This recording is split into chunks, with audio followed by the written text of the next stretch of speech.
বিব্রত তো অনেক সময় হয়, কিন্তু কিছু করার নেই আসলে। ঢিলে ঢালা পোশাক আর ধীরে ধীরে হাঁটা, এ যেন অন্য রূপ। সম্প্রতি লিরা ইম্পোর্টের এক অনুষ্ঠানে এমন ভাবেই দেখা গেল ঢাকাই নায়িকা ও শাকিব পত্নী শবনম বুবলীকে। প্রোগ্রামে যেখানে বাকি সেলিব্রিটিরা এসেছেন খোলামেলা পোশাকে কিংবা বডিকনে, সেখানে অভিনেত্রীর এই পরিবর্তিত চেহারা ও চলাফেরা নিয়ে সামাজিক মাধ্যমে শুরু হয়েছে নানান আলোচনা।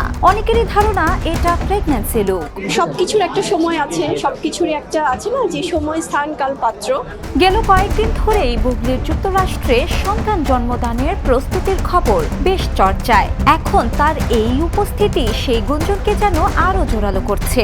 অনুষ্ঠানে তিনি গোল্ডেন কালার ঢিলে ঢালা একটি গাউন পরে হাজির হন। তার মুখেও ছিল এক আলাদা ক্লান্তি। তবে এখনো পর্যন্ত শাকিব খান বা বুবলী কোনো তথ্য নিশ্চিত করেননি, বরং এই প্রসঙ্গে প্রশ্ন করতেই কৌশলে এড়িয়ে গেছেন বুবলী। তবে ভক্তরা তো অধীর আগ্রহে অপেক্ষা করছেন সত্য জানার জন্য। আজকে আমরা একটি প্রোগ্রামের গ্র্যান্ড লঞ্চিংয়ে এসেছি।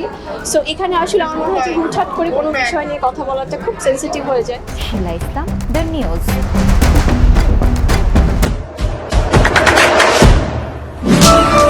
দেশে দেশে সবার সাথে দ্য নিউজ।